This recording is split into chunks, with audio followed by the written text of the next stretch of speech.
Ongi etorri gaurko saiora, goizeko 10:05 dira, zuzenean gaude Mondragon Unibertsitatetik. Bi gai desberdin, bi ikuspuntu, bi ideia mailaren ertz bakoitzean. Hitzak onak, alde batetik, bestera, hausnartzeko gaiak. Honako hau da gure saioaren dinamika. Astero, bi gonbidatu ekarriko ditugu, gai baten inguruan eztabaidatzeko eta ditugun zalantzak argitzeko. Guzti hau pinponaren jolasarekin egingo dugu. Pinponeko pelotak bezala, gure ideiak ere alde batetik bestera joango dira, begira. Dantza eta musika, musika eta dantza, lotura zuzena duten bi gai sakon. Baina nora arte iristen da batetik bestera dagoen muga hori? Apurtu daiteke bien arteko harreman hau? Ala banezina al da? Gaurko saioan zalantza hauei erantzunak aurkituko dizkiegu. Alde batetik, Gorka Granado izango dugu gurekin.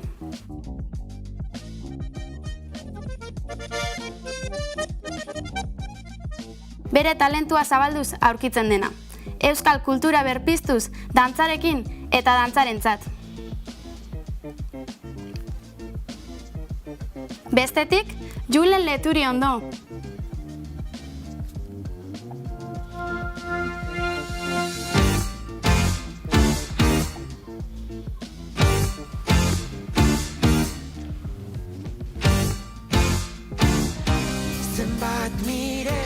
Itzalaren babesean, bere kantu berriarekin datorkigu, bere bizipena kontatuz eta euskararekin bat eginez, musikarekin batera hezi eta bizi den gaztea. Gure saioaren ondoren aurkituko den albistegiarekin uzten zaituztegu orain, eta ondoren gurekin hasiko gara, zuekin batetik bestera.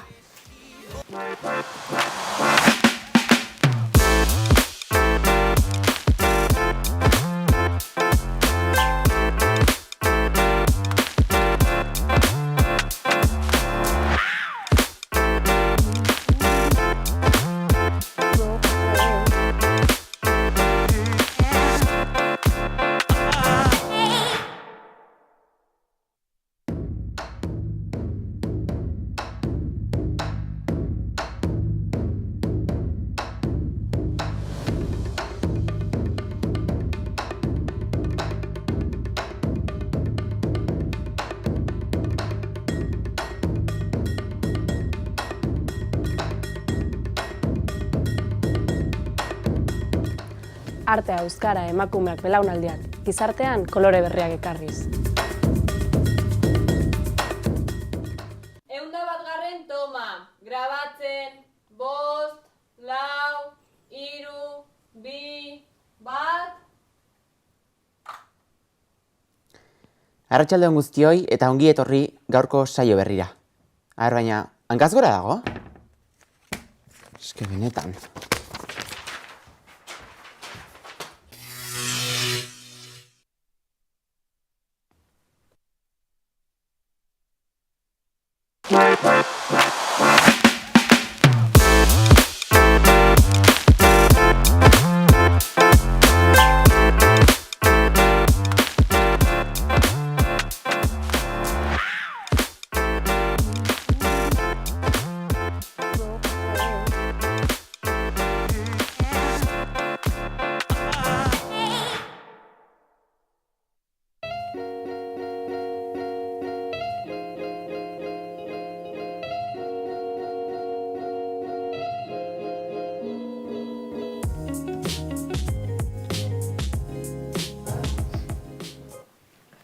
Dantzarekin eta dantzarentzat ez den gazte sopelarra. Pausoz pauso Euskal Herriko txapelketa iritsi den dantzari aparta. Indar eta ilusio guztiak jarrita bere helburuak eskuratu duen mutila. Gorka Granado, bapa Gorka. Zerbait gehiago zure gaitik gehitzeko? Bueno, ezer gutxi, dantzaria naiz, sopelakoa, eta plazer batean egoteaz. Osondo. Eta Julen bestaldetik, naiz eta bere abesti berria itzalen babesean deitu, bere eta bere talentua ez dira honela isladatzen. Gurekin Julen Leturiondo, Ibartar gazteak badu musikari zer eskainia, pa Julen? Apa, egunon. Zerbait gehiago aipatzeko? Bueno, plazer badala bebai hemen egotia, gainera hemen ikasitakoa, orduan, bere zixa gaurko eguna. Osondo. Bueno, Gorka, 2019ko Euskal Herriko gazteen irabazlea. Euskal Herriko txapelduna dantza soltean 2021an. Bizkaiko eta Arabako aurrezko txapelduna 2022an. Zer gehiago, Gorka, nola lortu duzu horren urrun iristea? Nik uste dela bi puntuen balantza bat, ezta? Lana eta jarrera. Jarrera behar delako jarrera positibo bat eta aurrera egiteko jarrera bat, bestela hemen inorrez doa aurrera eta ez dago zer egiterik.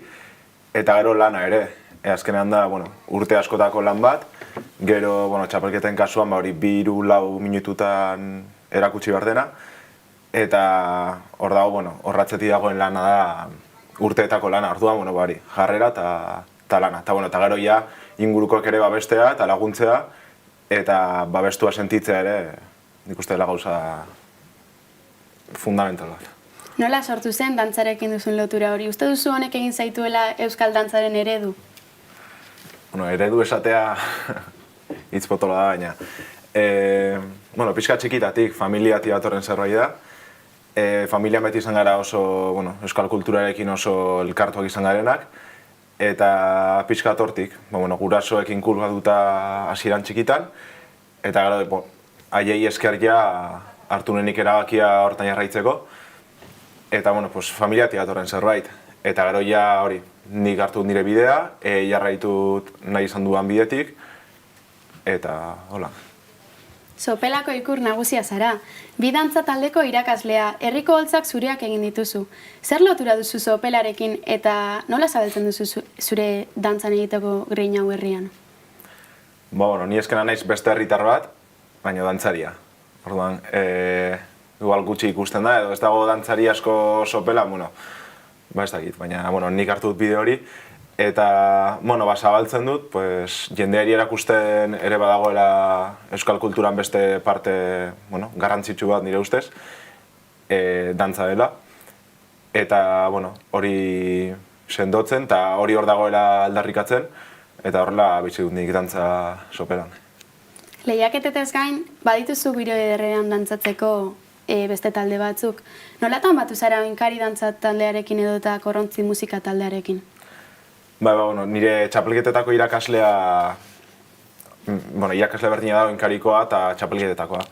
Eta hasi nintzen txapelketetan, eta gero, berak bultzatuta, eta nik ere ja oinkari neukan erreferente moduan, orduan bultzatu zidan hor sartzera, eta sartu ginen taldean. Eta gero ja, oinkarirekin emanaldiak eginda, eta ja korrontziekin, korrontzia musika talde bat, eta oinkari dauka, korrontzirekin olako oinkari dira korrontziko dantzariak edo. Eta orduan beti kontzertua dagoenean, dantzari moduan jaten gara gu, eta hor diator aukera hori. Eta gira esan zabaldu izkigula pila bat ate, eta holtza pila batetik pasagarela, eta horrek ematen du ere gero tablak izateko, eta horretan erosago sentitzeko ematen du laguntza bat.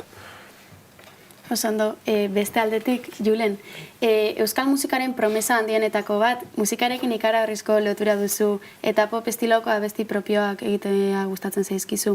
Nolatan hasi zen abesteko grein hori? Abesteko gehien bat, musika ikasteko, txikitatik. Eta beti izaten dut, izan zala, inbidea gaitxik, zen ere klaseko isadanak, 8 urtekin edo lan, zeuzen musika eskolan apuntauta, eta ni ez neuan. Ordan pixkat inbideakin, neuan alojo, nik ben nahi dut, eta azkenian, kriston txapa eman ezen ere gurasoei, apuntau zezten, eta, gaur egunera arte, ineban horre piano ikasketak, eta gero sartu nintzen beste instrumentu batzuekin, adibidez gitarria, eta, instrumentuaz aparte, erabaki bia zenun, hartu bia zenun hautazko bat, eta nik erabakin eban koruan sartzia. Eta ia sartzerakoan koruan esan eban, esken eri gustatzen jatana da abestia, ez jotzia hor piano klasiko bat. Orduan, baina, neukan ikasketa hori bebai, uste hartu nitxune bi gauzak, eta pianoakin hasi nintzen, nire kantuak sortzen, eta batez be, abesteko, ez dakite, erramienta bezala erabiltzen pianoa. Eta hori, hasi nintzen idazten, tontamentian esaten da bezala, hor nire etxean, baina inungo helbururik gabe egisa esan. Eta bai izan zen, unibertsidadera heltzerakoan, eta amengo lagunekin, lagunak itxerakoan, esan ebala, goiaz proiektu bat itxera edo aurkestera behintzat, eta hor jabiz. Eta naiz eta gazte izan ibilbide luzea duzu aurretik. Kutxa Kultur izeneko programari esker hainbat kontzertu eta zuzeneko emanaldi ematera iritsi zara. Nola murgildu zinen proiektu honetan?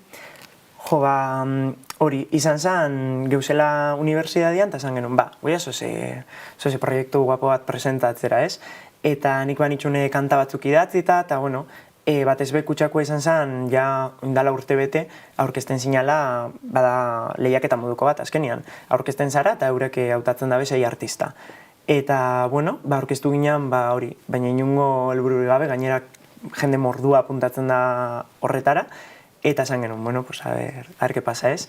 Eta, bueno, ditxuz ezten, hautatu izan nintzala, eta, bueno, guretzat izan zen kriston ilusioa. Eta azkenean horrek ekarri digun dana, oso politxa izan da.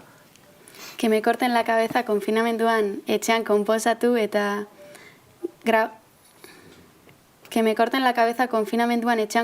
eta grabatutako abestia.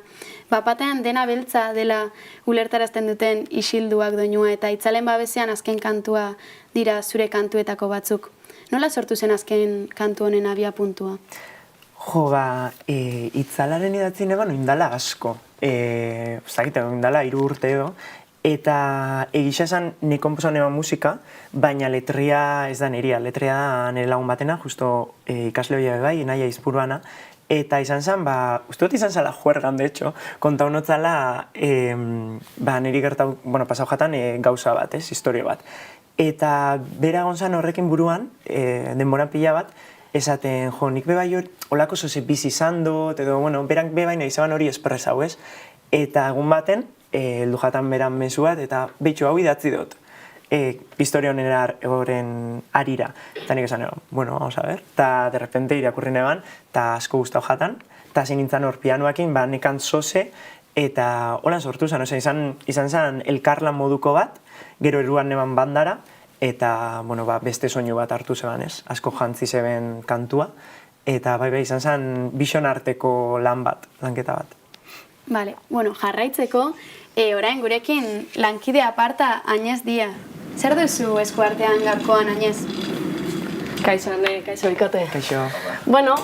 Zuek holtza gainean egoten zarete normalean, eta gaurkoan atzean egoten direnei eman nahi diegu ahotsa. Orduan, kaleko jendeari galdetu diogu, eta aretxabaletan egon gara galdezka. Beraz, ikus dezagun zer esan diguten.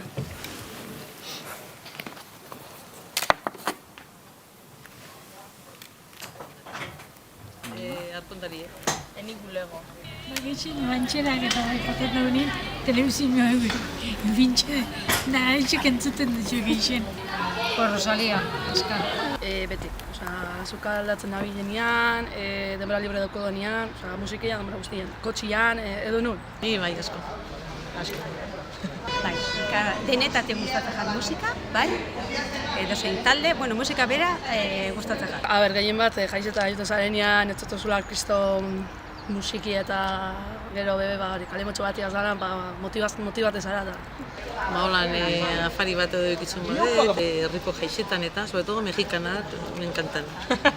Nik azte burutan bakarrik. Hori asko, baina ja nire adinekin gero eta gutxia. Edo zein zapatuan, etxen abandantza lagunekin, etzauen alkola tartian bez, batzutan bai, beste batzutan ez, baina Ja ez dauguten gauizak egin, akabo, goit ikustia bakabak.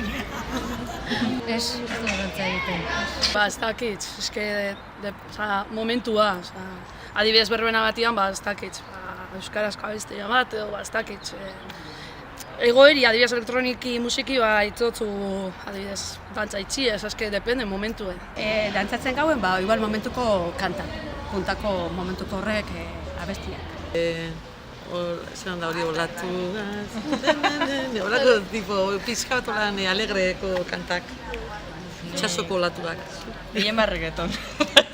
Musika barik, dantzatzie, batzutan divertigarria da musikiaz baino, aldozu asmatu aldozu, eta gehienetan itxosuna da txorak irisak eta sortzozu kriston baile guapoek edo, muy poco como random, lertzen. Bai. Agian bai, nik uste baietz. Sentitzen baldin badugu? Zuzua da. Hori beti danik, musikia musika entzutezunean azken batean beti egoten zara dantzan. Dantza, musika barik, bai, baina gehienetan dantza beti doia musikiaz. Hombre, bai, ez? Depende ze musika mota, dantza desberdinak daitezke. Hori da, ambientia, igual topatzen duzu ambientia, segun ze musika, ze ambiente, ze jentea. Lotuta doiaz, baina aldi berean, ez, bakoitza bere esparrua dauka. Eta fusionatzen baldin badugu, ikaragarria da. Bai, bai. Zein? Zorientasuna, zetak tagiana. Negatibo. Bueno, ikusi duzuenez, hainbat iritzi daude. Gaur egun badaude hainbat abeslari, abestiak zuzenean abestu ordez, playback egiten dutenak. Eta beste abeslari batzuk, beraien letrak ez dituztenak idazten. Zuek, ze iritzi duzue jendeak horrela jokatzearekin edo, ze uste duzu horri buruz? Ni. Playbacka, egiten da, eta gaizki ez iruditzen. Baldin badago lehenago abisatuta playbacka egingo dela, baina, karo, hori zaio inori interesatzen pertsonari kontratatzea, playbacka egingo dela jakinda. Eta gero letrena, nire iruditzen zaiz zerbait logikoa. Azkenean, abeslari bat igual mugatu daiteke ondo abestera, baina letretan izatea oso fina, eta orduan, orain ikuste ditugu adibidez, euskal talde askok eskatzen diotela bertsolariei edo idazleei letrak idazteko. Eta gero abestiek edukiko daute beste puntu positibo bat, ni uste ondo. Bai, ni ados naue zentzu askotan, batez be letren asuntuan, justo jarri oterako ez nire adibidia, baina isa da batzutan, zu musikaria baldin bazara, itxen dozuna dala musika, ez? Eta azkenian, baldin badauz idazliak, bertsolariak, poetak, itxen dituztenak letrak, ez azkenian euren artea eta euren magia da hori, letrak itxia, orduan nik beti esaten dut, eta nire nau beti oso prest itxeko elkarlanak, artista edo arte disiplina ezberdinekin, eta nik uste dut hor dagoela bebai mamia eta hor dagoela gauza oso onak, eta elikatzen dabela asko zure proiektua. Eta gero playbackana, nik ez dut inoizin, baina iruditzen jata azkenian da erramienta bat, ez? Erabiltzen dana, egisa da askotan erabiltzen danean, ez dala, holan kontzertu lasaitxo bat, edo izaten dela normalian, artista bat gehienetan urbanora juten dana, baina ez urbanoa izatiarren, emoten dabelako beste show eta beste espektakulo bat, ez azkenean bebai oso zaila dalako egotia abesten dantzatzen, pirueta batzuk itxen, nik ulertzen dut, exigentzia bebai beste bat dala. Orduan, hori erramienta bat da azkenean, eta eurek erabiltzen bada, eta euren lanakin posik baldin badauz, nire txik ondo. Da, zuek uste duzue playback egiteko momentuan jendeari errealitatea erakusten zaiola, edo ez dakit gezur moduan hartzen da bela jendeak? Zer uste duzue dara? Ez dakit gezurra dan edo ez. Azkenian lantzatzen ari dana da kanta. Entzuten da, Spotify entzun dezakezun kanta, ez? Bai itxen dela askotan kanta lantzatzia eta gero gainetik jotzia, hori askotan itxen da, eta batzutan jendeak esaten da, igual, kentzen da bela mikrua eta entzuten dala, ez? Baina, karo, hori, logikoa da, normala da, askotan itxen da, batez beleko handixetan, betetzeko soinuak, ze jotzen dozunakin agian ez dozu betetzen palau bat, edo ez dakite ze leku. Orduan, errealitate, ez dakit, hori hausnarketa sakon bat izan leike, baina niretzako hori dala emoten dabena dala beste show bat, da kontzertu bat, baina zuia juten zara, badakizu zetara soia zen, eta ze ikusiko duzun. Orduan, zuretzat bada errealitate bat, ze badakizu artista horrek zeingo daben. Igual baldin bat soiaz, ez dakit, beste kontzertu tipo batera bat, tipo bat bere gitarriak eta playbacka itxen arrarua izan leike, eta esatia berze dau. Holako, eventuetan. Totalmente. Eta dantza munduan bebai, aurkitzen dituzue holako berdintasunak ez dakit playbacka, musikan eta dantzan, zehose aurkitzen da holan basaten dana, ze? Hombre, dantzan playbacka... Horra, etxidinot, antzeko zehozer aurkitzen duzue. Ondo, ikustea, baina... nik playbacka ikustu dut bakarrik... Dantzan azkenan zoaz, eta hor ikusten da, dakizuna, ez dakizuna, edo momentuan zer egiten duzun.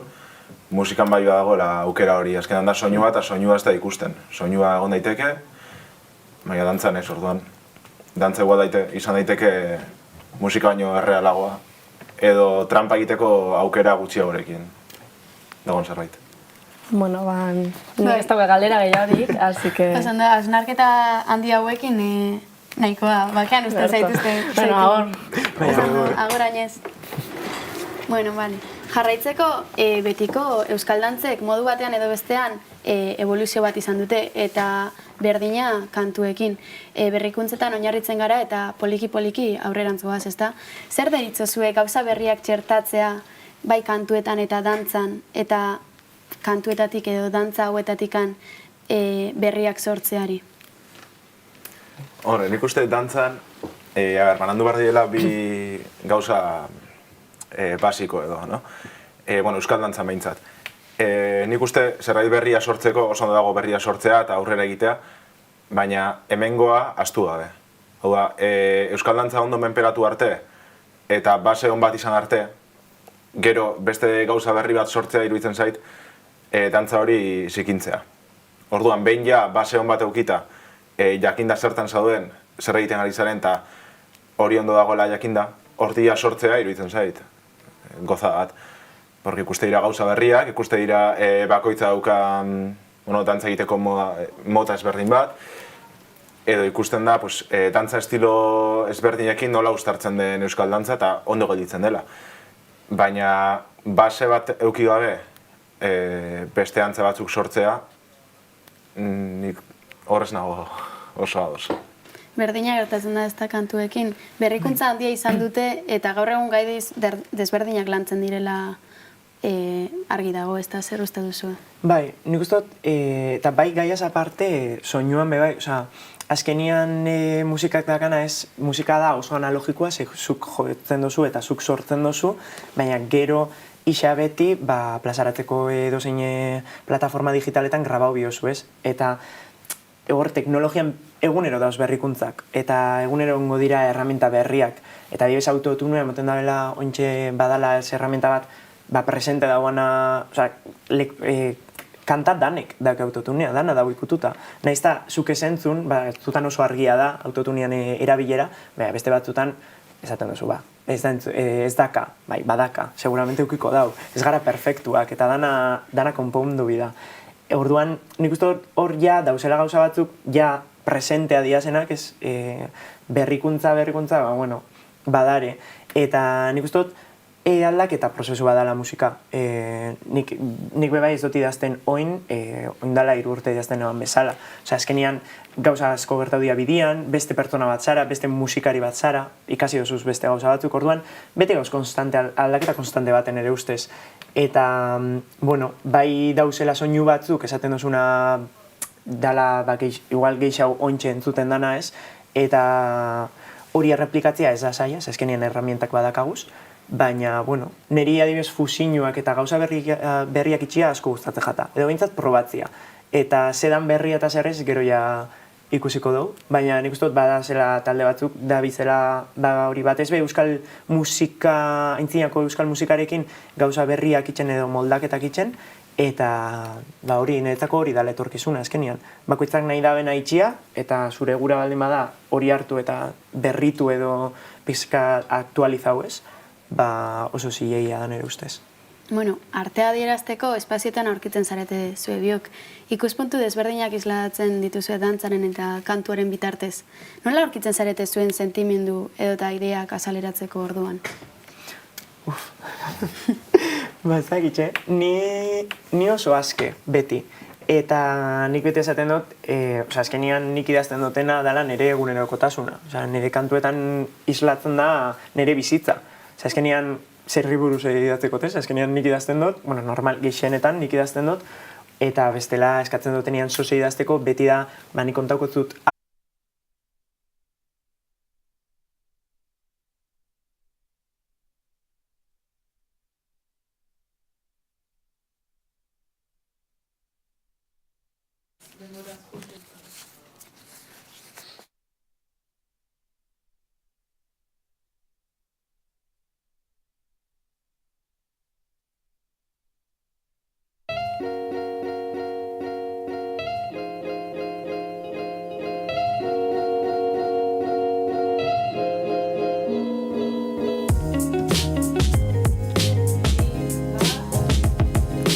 Bueno, arazo tekniko batzuk izan ditugu, Julen, zure kantia bezala, itzalaren babesean gelditu gara hemen Mondragonen.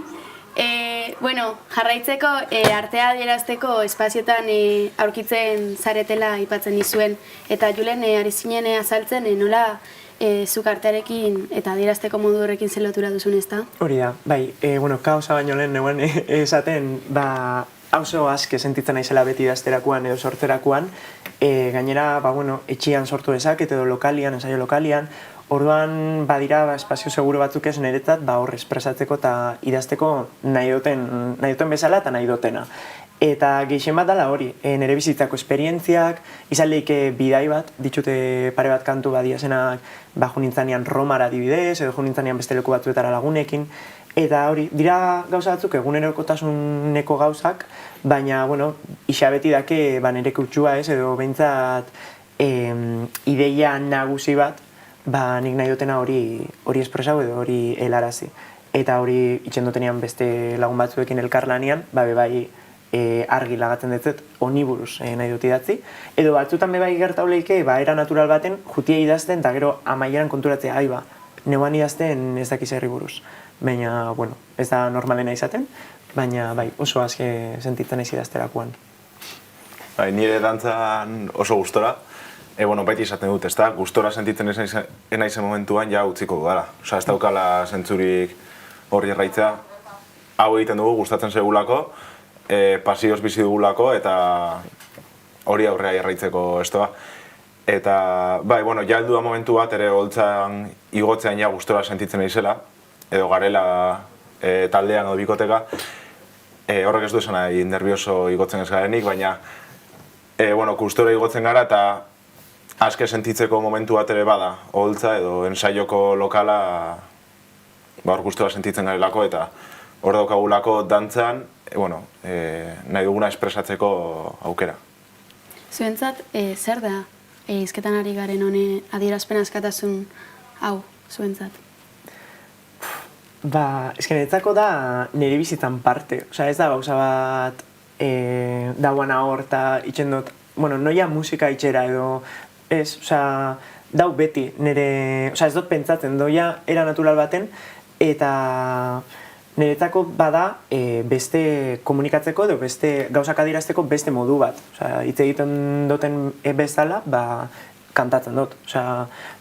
Niretzako ez dago ezberdintasunik, ez? Bai, holtzan gainera juten zarenean jartzen zarela, hau niretzako lana da, azkenean ni gainera ditut, takat jende asko horratzian, eurek bebaiko graubea da bela, eta gero dauz milaka gestino dala gehiago burokrazia beste gauza baino, baina itxen duten nian, edo nire etxian edo dantokixan, izalik autobus baten bebai, jutia idazten, noia idazten, ez dakit margotzen egon naiteken bezala.